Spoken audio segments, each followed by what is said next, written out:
you feel low. This melody was meant for you. Sing along to my stereo.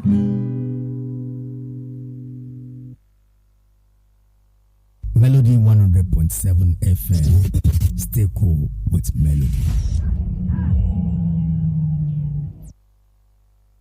Melody FM 100.7. Stay cool with Melody.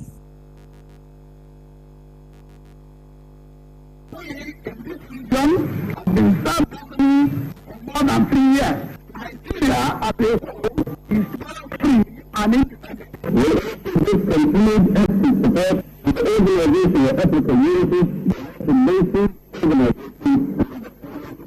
I would like to remind the audience that this holiday we have a concentration of the leading agitators, mischief makers that the world has ever known. Is that all these agitators and mischief makers desire a better world for human beings to live in? Our nation, Nigeria, is today the focus of the entire international community.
Hello there, welcome. This is Politics on Melody and Melody 100.7 FM Ibadan. Another beautiful time here to talk politics, strictly politics. When we talk here, it is politically speaking. That's what we do, and it feels good to be here. My name is Pretty Adego, live from the studios of Melody 100.7 FM in the city of Ibadan. Today on the show,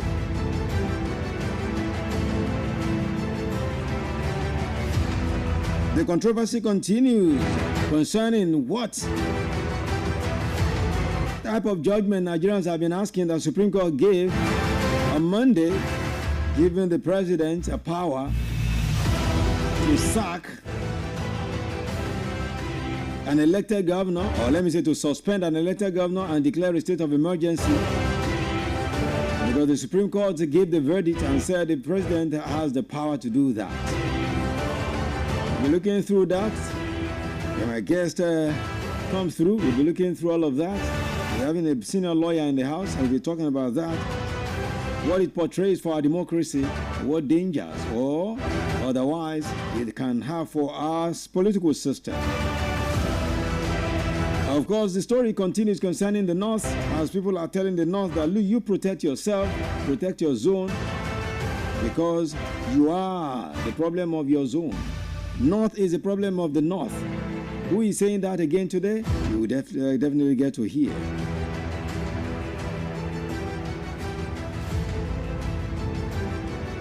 And also today,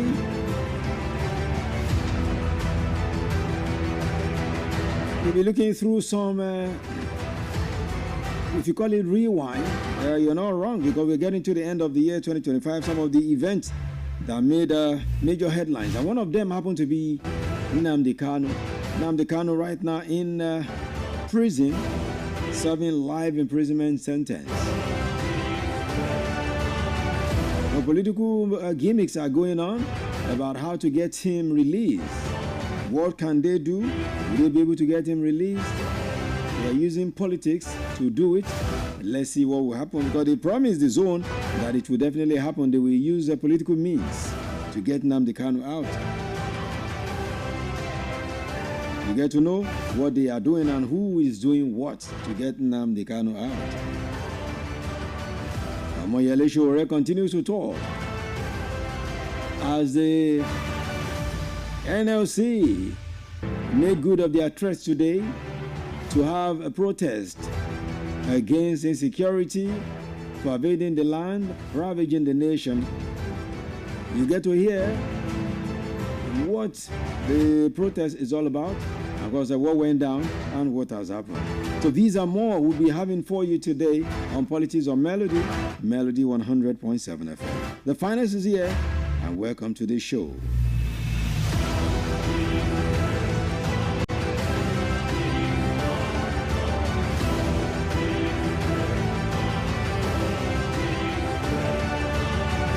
All right, as always, let's kick things off with stories making the round in the world of politics at this hour.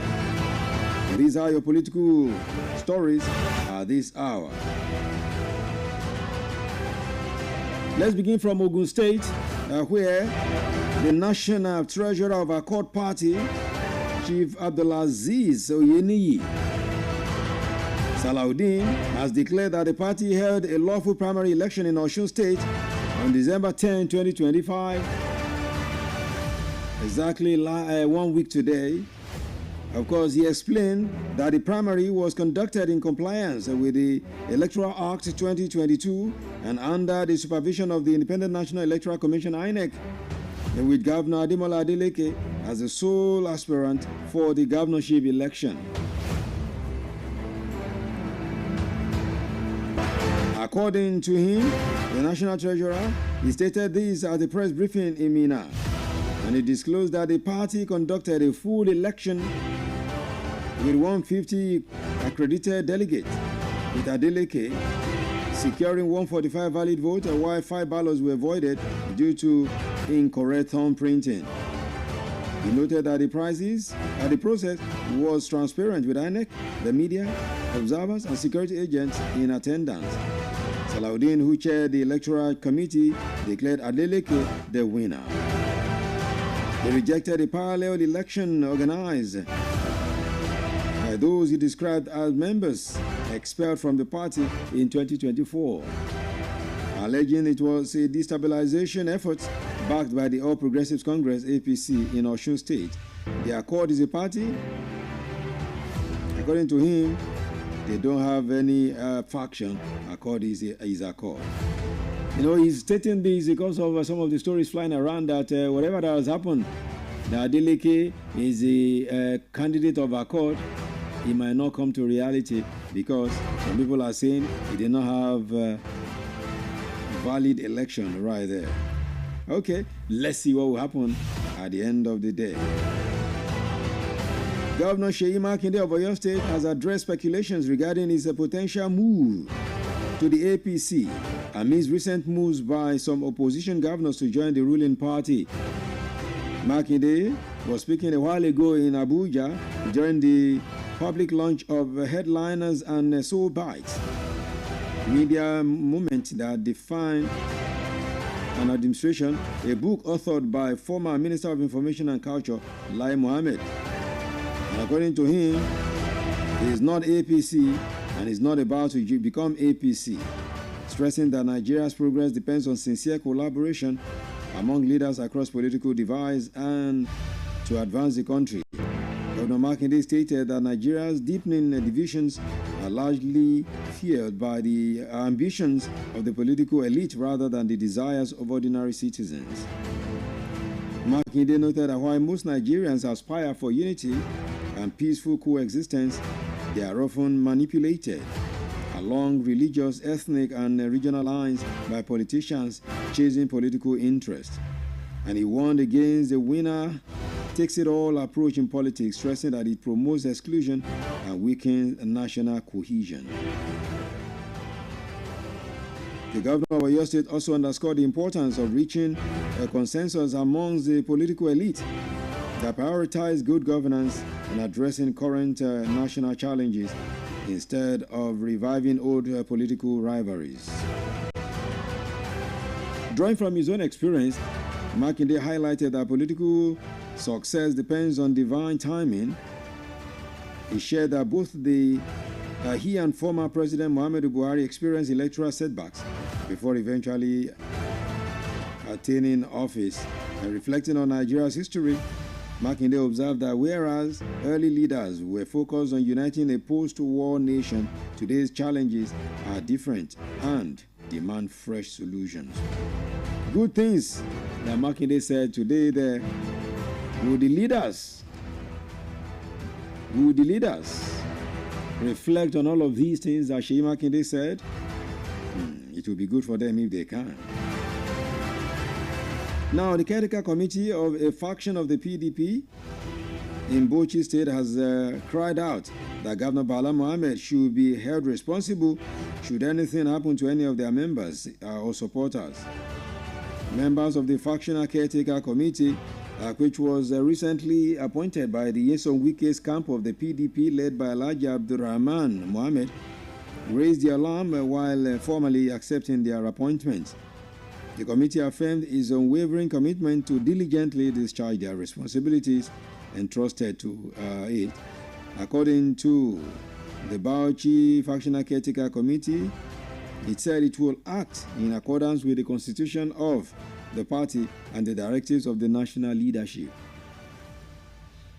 Yes, speaking in Abuja, the committee members of the committee, including Jungundo Haruna Mohammed and Alhaji Zafiano Zuberu, thanked the Minister of FEC and members of the Factional Executive Committee and Board of Trustees BOT for their continuous commitment, leadership, and support towards the stability and progress of the nation, of the party. I beg your pardon.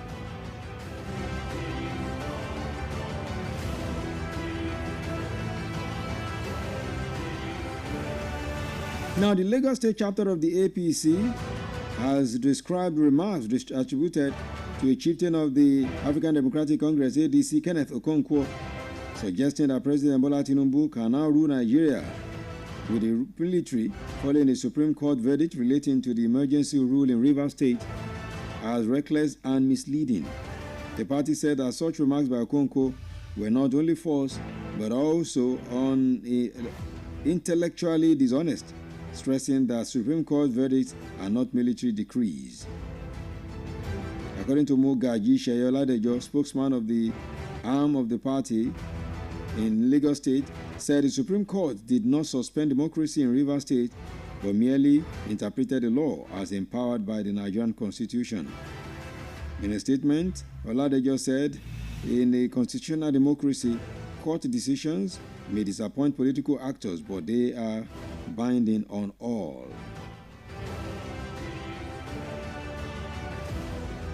As we move on the show, I will let you know. I'll bring you the voice of Kenneth Okonkwo concerning reacting to that judgment of the Supreme Court. Now, former Minister of Transportation, Rotimi Chibike Amechi, has vowed not to deputize any presidential candidate in the 2027 election. He says he's going straight for the office himself.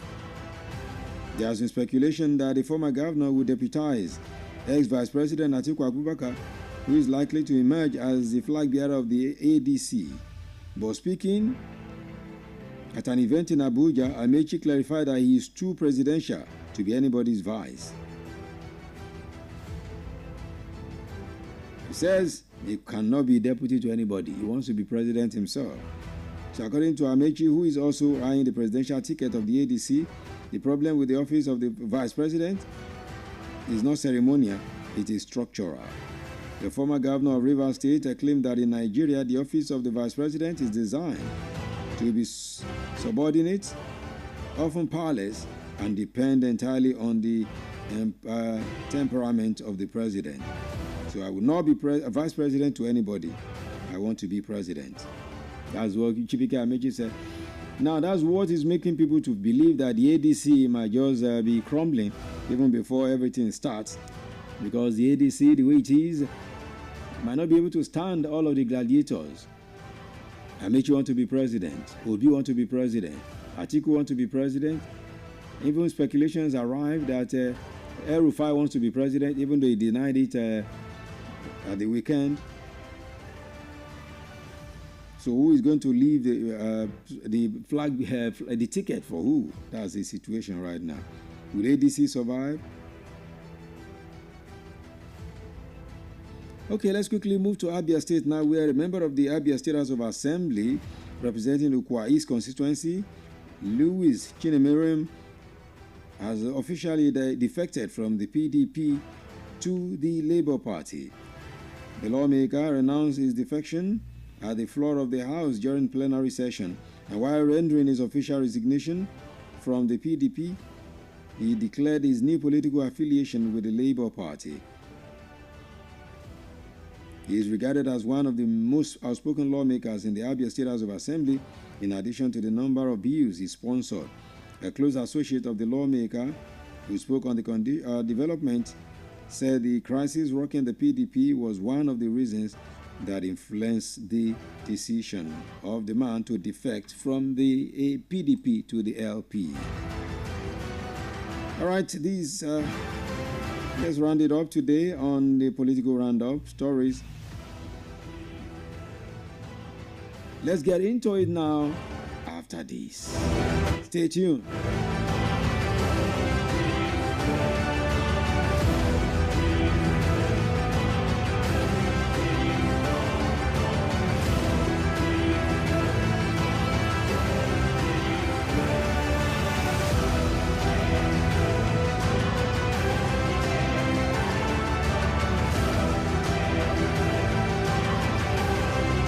All right, thank you for being there. All right, let's go now. When nationwide protests happen, I don't know. I didn't see anything in Ibadan. I'm getting to Ibadan. I didn't see anything in Lagos as well before I left Lagos. I didn't see anything like protest. But I understand it happened in Enugu. It happened in Abuja. Some people are already saying Joe Ajero didn't even carry people along, and he says he wants to protest. What kind of protest is that? That's what some people said. Anyway, there was a meeting last night into this morning. The meeting held at the invitation of the president, who invited all of them, Joe Ajero, of course, Progressive Governors Forum leader. We're talking about the governor of Imo State, who's Odim Hope, and Nkrika Onyejuocha, Minister of State for Labor and Employment. They were all at the meeting yesterday. Into this morning, because people, Joe Ajero said, well, whatever happened at that meeting will determine if they will go into the issue of protesting today or not. But eventually, the protest still held today, especially in Abuja. Well, this was what Joe Ajero said.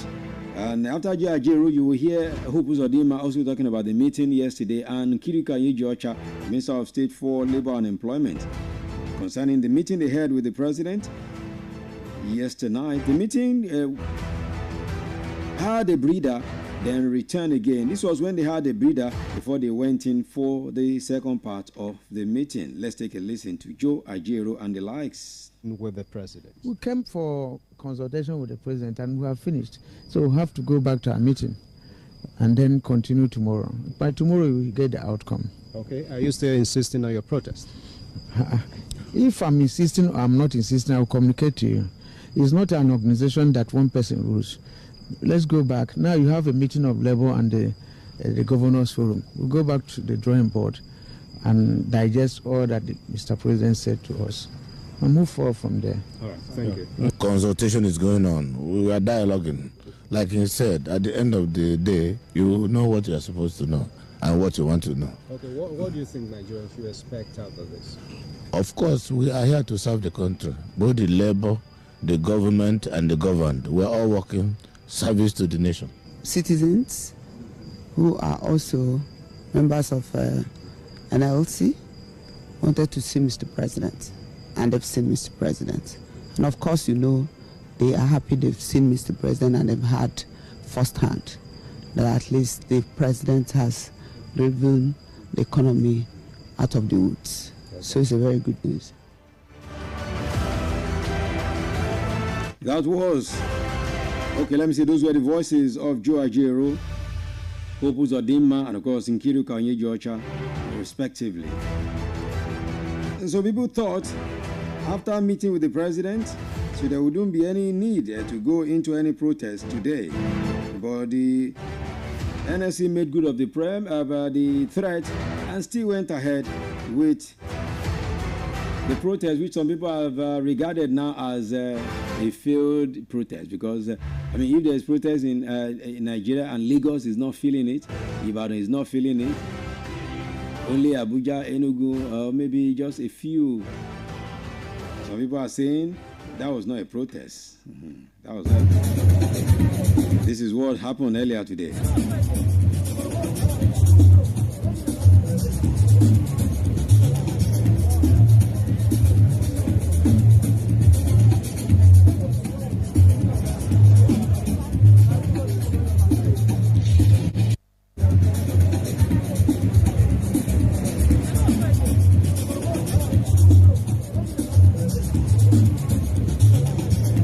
The protesting ground there, the sound you're hearing, that's what is happening. The protesting ground in Abuja. Okay. So, partial compliance is what people will tell you this protest brought. Some people will even tell you there was nothing like protest at all. Was it successful?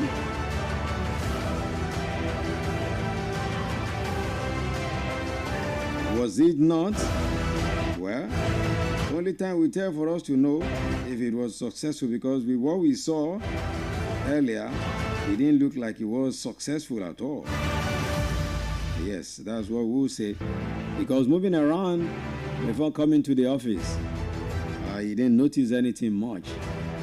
Meaning, it's something we can call not a successful protest. So what's the essence of doing it if it's not successful? Well, Joe Ajero will tell us, maybe even later. Okay. See politics on Melody 100.7 FM.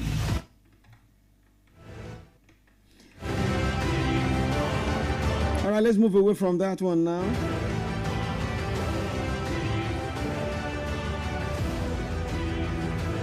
Let's talk about the North. Because all of the troubles of Nigeria seem to emanate from the North every time in terms of insecurity. If it is not Northeast, it will be Northwest. If it is not Northwest, then North Central will be feeling it.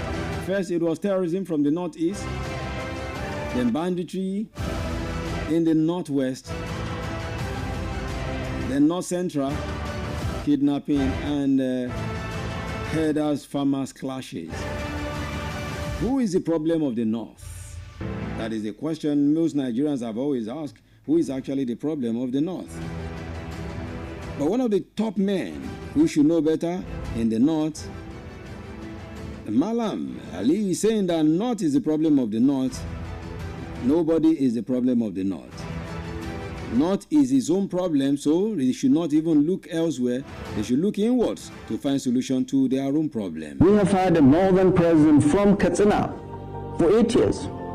Before he came, we did not have a single IDP. All our local governments were safe. Now Katsina State, 22 out of 34 local governments. That is 65% of Katsina is under siege. Borno State is more secure and safer than Katsina. That we had a president who is from there. That is the failing of us Northerners. We need to look at ourselves. And now here we are. We have a leadership, we have a vice president number 2 who is from the North. We have a Speaker of the House who is number 4, who is from the North. We have an SGF who is from the North. We have the senior most military officer who is from the North. We have all the ministers of defense from the North. We have the Minister of Police from the North. We have the National Security Advisor from the North. President Bola Ahmed Tinubu will look at us and say, you guys have no excuse not to bring peace to your land. So it is up to us to look at ourselves in the mirror. We Northerners, especially those in government, and lock the door and say, people, how do we take care of these problems? President Bola West cannot come and bring peace to us. It is us that must bring peace to ourselves. And it is not the military that will bring peace. I've said it again and again. Banditry can never be won on the battlefield. We are just putting the military to clean up after this mess. They're everywhere. So northern leadership, all of us, must come in, lock the door, and sit down and see how we can bring peace to our land. 15 years of Boko Haram, 9 years of banditry. Are we going to continue this forever? My friends in the United States calling me and say, did you see the primary school where these kids were taken? No roof, nothing there. Well, this is the leadership of the North that fuels all of this. And we're looking elsewhere, we're blaming somebody else. No. Leaders of the North, those in government and out of government, it's time for us to look ourselves in the face and say, we have failed our people, we need to do better. The military cannot bring peace to ourselves. None. We must all get involved and stop this nonsense, this Boko Haram, this banditry.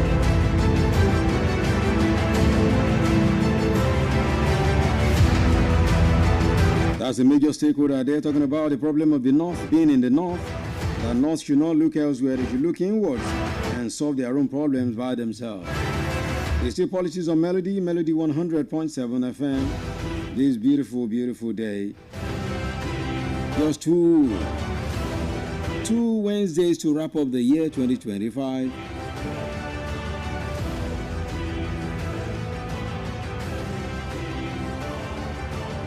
Now, concerning the North and what is happening in the North,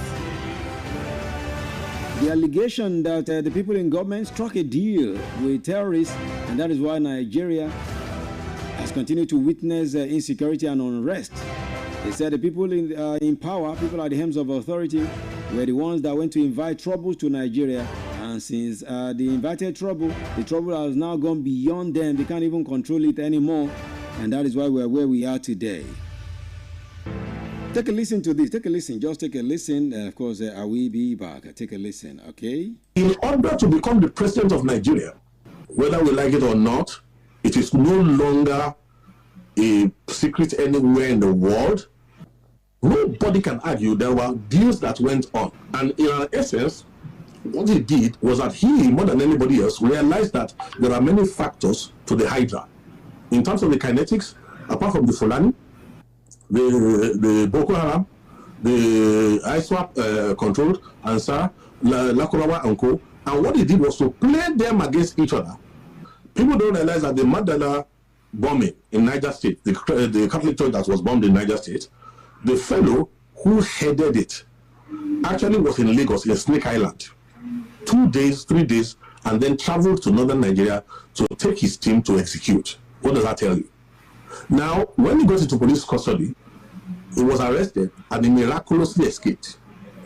When he escaped miraculously, where was he arrested? Where did he take up refuge?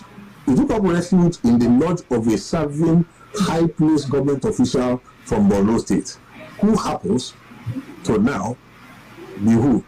The Vice President of Nigeria. So what am I talking about here? Tinubu is one heartbeat away. You see, I feel sorry for him. In a way, we need to protect President Tinubu's life. He may think he has the guts to face this people, but I can tell you something, he has totally misread the size of the problem in which he has gone to double his hands. I'm a statesman. We worry about the generations to come. There's nothing I'm saying that cannot be substantiated, not only within Nigeria, but globally.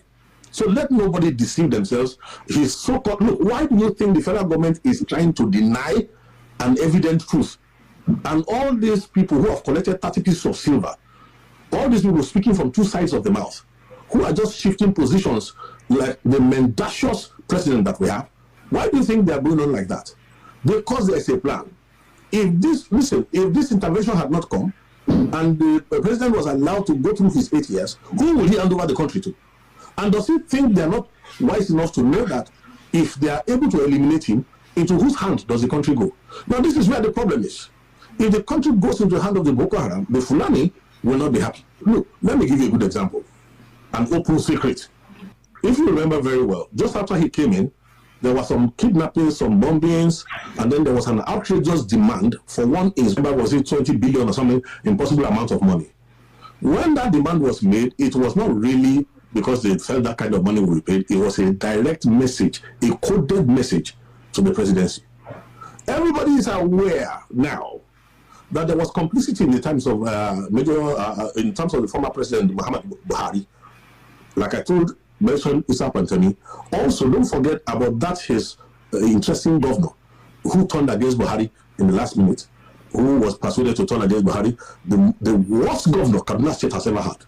Look, let's not even go there. Go and look at his tweets in the earlier years. Go and look at his own open admission on television that he left Nigeria to neighboring countries with money to go and sponsor the terrorists who had come to kill in Nigerian territory. Why did they have that kind of confidence then? Was because they knew they had entered governance. Now, as I'm speaking right now, listen, we need to reformat this country. And there's an opportunity that has come right now that if we mismanage this opportunity, let me tell you something, even God in heaven will look away when in the south part of Nigeria, in the eastern part of Nigeria, 13-year-old girls end up being raped. Look, there was a blogger recently who was being political, and I want to tell everybody prophetically right now what is coming up for those who refuse to face truth, those who refuse to give value to the lives of others.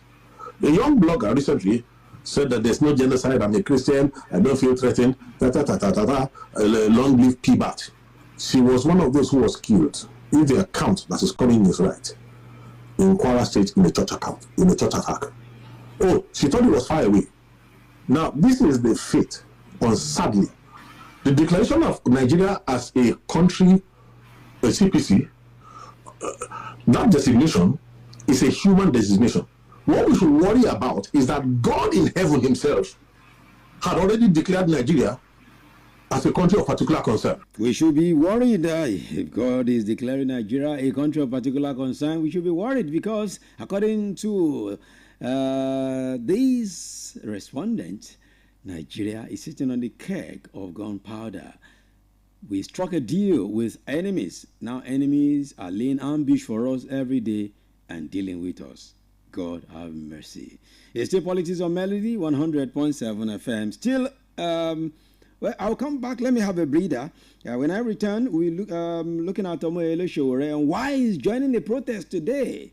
Sowore joined NFC protest in Abuja. Why? It's not about revolution now. So why is he joining the protest? He will tell us. Okay. And in the meantime, they are laying ambush for Nigeria everywhere. The people we went to bring with our own hands. Talking about the people who are playing politics with the lives of people. Ambush. Talking about ambush, this is Uriz Wiliki helping me to reiterate the fact that they are laying ambush everywhere. What a country. How do we get off from this? How do we escape from all of these ambush that have been laid for us? Uriz Wiliki here. I will be back. I don't know what they're talking of, that I am guilty of that truth and justice. What do you know about my righteousness? Only Jaja can judge everything that man do. Only Jaja can judge everything that man do. What an ambush by man. What an ambush by night. Only Jaja can judge and say. You only know that he's right in his judgment. Those that live by bomb shall die by bomb. Only Jaja can judge everything that man do. Only Jaja can judge everything that you do. What an ambush by man. What an ambush by man. You want to know that only one man can die. You want to know that only one man can die. You kill the body but I never the soul. You kill the body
What an ambush they've laid for us. What a trap we have entered into. Only God can save us. But what can we do? Even God, according to the voice you heard, God himself is turning his eyes away from God. From us, Nigeria. What a country. Okay, still politics on Melody. Melody 100.7 FM. Now, there was a protest earlier today in Abuja. NLC made good of the threat to go on a protest. Omoyele Sowore joined in. He was at the NLC headquarters early in the morning. He joined in the protest. And he was asked why he's joining the protest. This is not about revolution now. And Omoyele Sowore said, look, this country is gone. So we have to find a way to revive it. And the man at Aso Rock, Tinubu, cannot revive it.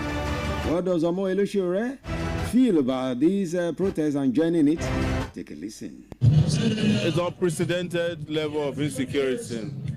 And it's insecurity that is driven by incompetence, insecurity that is driven by corruption, insecurity that is driven by lack of awareness of what constitutes security by the leaders of Nigeria.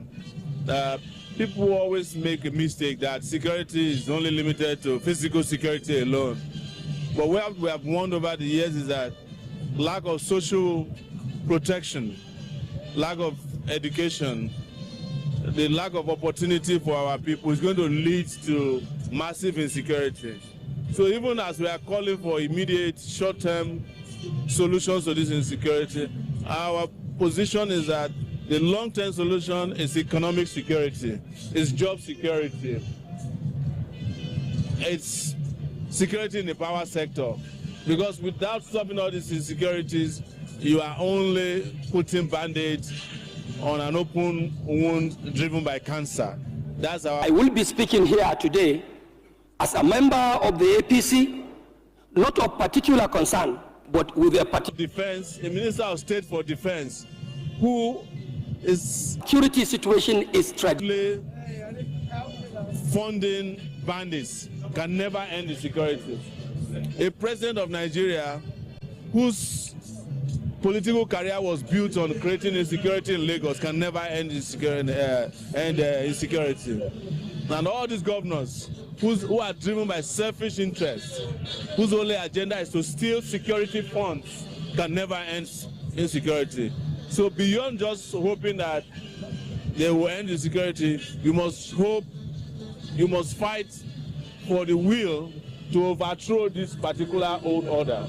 That's the solution to the problem. Yes. Introducing. I will be speaking here.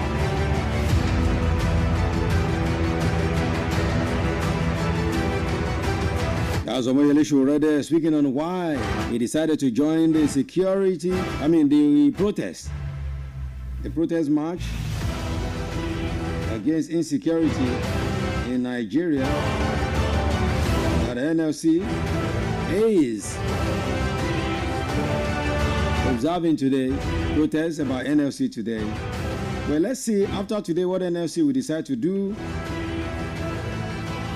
Let's see what they will do. But he's not done yet. He also addressed some other issues concerning what's going on in Nigeria. It is that the country is bleeding, and the bleeding ought to be immediately stopped. And Nigeria, or the leadership of Nigeria, has failed to protect the people of Nigeria at this time. I don't need to reel to you the casualties all over the country. People are getting kidnapped, people are getting from places of worship, whether you are a Muslim or a Christian. We have over 250 kids still in captivity in Niger State, and everybody's behaving as if everything is normal. We've moved on. Nobody's even talking about those things anymore.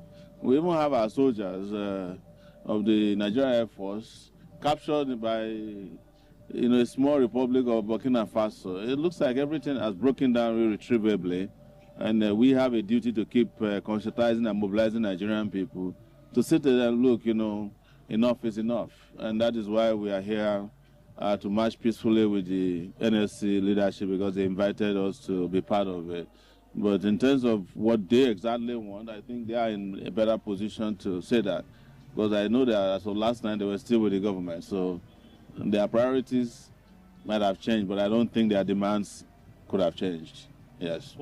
Well, there's no reason for us to be giving excuses that insecurity has always been an issue. Insecurity has not always been an issue. The level of insecurity we have in Nigeria now has never been to this level. Even during the period of the Civil War, which I didn't experience but I read about, life was going on in different parts of the country. If you want to think about the zones during the Civil War, only the Southeast was blanketed in terms of violence and strife. But in the case of Nigeria today, you tell me which region of Nigeria is safe? None. If you go to the Southeast, it's unsafe. You go to the Southwest, it's unsafe. You go to the Northwest, it's completely under siege. You go to the Northeast, it's completely been taken over. In terms of even territory, Nigeria has lost almost 30% of its territory to non-state actors that they designate themselves as terrorists. They call them bandits, kidnappers. But the truth is that Nigeria is completely blanketed at this time, and it seems as if the leadership of Nigeria has lost complete control of the security of the country. I'm just explaining that to you so that you know that it is not true that insecurity has always been there, not at the level that we are experiencing now, no. I don't know when we should stop working on insinuation. Insinuation by who? NLC is an organization that has its own channel of communication. I'm not sure we sent any letter to the media calling off of the action. So I don't know where you got that inspiration. Or is meeting with the president the same thing as call off? Please let me know. All right, so what are the demands? I did ask this question earlier, and I don't know that as the Congress, you have some core demands that you're going to make today. What are those core demands that you're making on the president? Before now, we did a letter to the president to discuss state of the nation with him. And that was in June, precisely June 16th. And between that time and now, we have made efforts. A letter to the minister, through the Minister of Labor, acknowledged. Letter to the CSO, to the president, acknowledged. A letter through the secretary to the government, acknowledged. And between June and now, some of them acknowledged on the 17th, exactly 6 months today. Between that time and now, none of them communicated to the president. And part of the discussion we wanted to hold with the president is on national issue of security, both physical security, physical insecurity and financial insecurity. So it took this issue of action, which was basically to protest and to list to them the level of physical and financial insecurity that the workers are passing through. But yesterday, I think through the governors forum, through the progressive governors, we were able to secure a meeting with the president, and we listed all these issues, including the issue of crisis in the academic tertiary institutions. And we were clear with him, of course he agreed, that there should be a negotiating machinery in the academic, in the tertiary institutions, so that it is not this today ASU, following the SANO, following the NASU. So agreed on that. On the issue of the health workers that have been on strike for a long time, we agreed on that, and he gave the governors there the channel of getting back to him and interfacing between us and him, because it appears all the bureaucratic channels have collapsed. You know, they are not working together, nobody, and I'm not sure they meet him. You know, we now discuss this issue of insecurity, fiscal insecurity, and financial insecurity. And he said, you know, that the security situation did not start with him, which we appreciate, but our leadership is a continuum. And he said he has done a lot, and we lamented on the issue of equipment by our own security, which he said he has gone far in making sure that in no distant time, the issue of this insecurity will be a thing of the past. And he now said that he had pulled Nigeria out of economic hardship, which will now say he wants it translate to the pocket of the workers. And on the basis of that, Mr. President agreed that the entire National Executive Council of the NLC will have a meeting with him, I think so, NAC of NLC by January, so that all those issues will be discussed. And you can see that these are discussions and action in progress. But whether that will now, people will now translate it to calling off protests, that's not the position of Congress. Calling for this protest is to call attention on the seriousness of both financial and fiscal insecurity. And you can see from him even agreeing to talk with us yesterday, is getting momentum. And as we progress, the awareness and consciousness will be created. So I don't see why, people would try to demarcate themselves, not the NLC. President, where is the procession? Usual deployment of security men. I have to bring you the voice of NLC President Joe Ajaero, so you know what their demands are, because some people have been wondering what are even their demands concerning this protest. But he has told you there the demands of the NLC is for the president to know that his financial insecurity and every other form of insecurity you can think of in Nigeria, the workers are suffering insecurity financially and even psychologically. So something has to be done. That's why they had to go through this protest today. You heard Omoyele Sowore earlier, and I had to bring you the voice of Joe Ajaero right there, the NLC president. You heard everything. The president has invited them in January to come and talk. What would they say now? Some people have said Joe Ajaero should go there and tell the president that the 70,000 minimum wage is not enough. It's been eroded. But the more you ask the president to increase the take-home of workers, the more this president will be taxing you, if you ask me. And that's my personal opinion. Because I was one of those who told the NLC then that, look, you better don't discuss minimum wage increments with this president. If you do, when he starts taxing you, you will not even know how much you spend at the end of the day. They started feeling it now. Is it not better to be collecting 30,000 minimum wage than the economy is better than it is? Fuel is not this high. Price of food not this high. But now you're having 70,000, you can't even afford a bag of rice.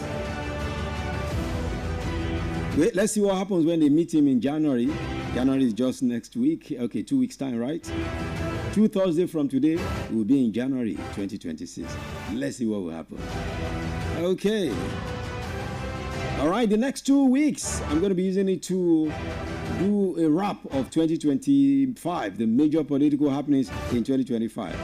Of course, one of the major things that happened in the year 2025 that people will never forget is the incarceration of Nnamdi Kanu, the leader of IPOB. People felt it would not happen. Some people even said that they can't do him anything. Nigeria government just blabbing. But they made good of the threat to jail him, and they jailed him. But before they jailed him, this is what he said. Any court continue to try me is committing an act of terrorism. Yes. Very clear. You cannot violate a treaty that Nigeria entered into and then come to try that very person is not done anywhere in the world at all. So you must be aware of that. So that is why there is all these ridiculous delays. That is what Supreme Court said. I did not jump bail. My home was invaded. They came to kill me and I survived. They came to Kenya to kidnap me, brought me back to this country and seeking to try me, which the law says cannot happen. You cannot violate a treaty that Nigeria entered into and then hope to stand on that illegality to conduct a trial is not done anywhere in the world. I have it in my case. Nobody has, there's no exception. No exception whatsoever. That's what the law says. Section 12 of the Constitution, what does it say? Any treaty ratified by Nigeria becomes law. It's law. You cannot change it. It doesn't matter what they do. All these shenanigans is just pure rubbish. You never stand. Not with me. I believe in justice and fairness. That's all. That was what Nnamdi Kanu said before the last judgment at the Supreme Court. And this statement that he made, the last of his statement, the statement made people think the government would never jail him. That the Supreme Court judge could never have jailed him because of what he said. He told them he knew the law. He knew everything. sorry, not Supreme Court, Justice Omotoshaw's court would not have jailed him. But after the jailing, they started calling Omotoshaw some terrible names. In fact, the man, they even said they would do this to him, they would do that to him. They've been causing the hell out of Justice James Omotoshaw. But that's just by the way. The man is now in Sokoto prison. But they said they will appeal the case and something will happen. But politically, they said they will solve the matter, talking about political leaders in the southeast, including Governor Alex Oti of Abia State. We'll be trailing the matter. We'll be looking at what will happen concerning this man, Nnamdi Kanu. That's how we wrap it up. Next week, I'll bring you more wrap of the year 2025, some of the things that made 2025 political happenings in 2025 that made 2025. Thank you so much for being part of the show tonight, this beautiful day. Let me go have a breather. I will be back very shortly in an hour's time on The Cruise Show. Daniel, Moses, Amos, Timothy, all of them giving all the support. My name is Pretty. You call me the finance. It is the season to share and to cheer.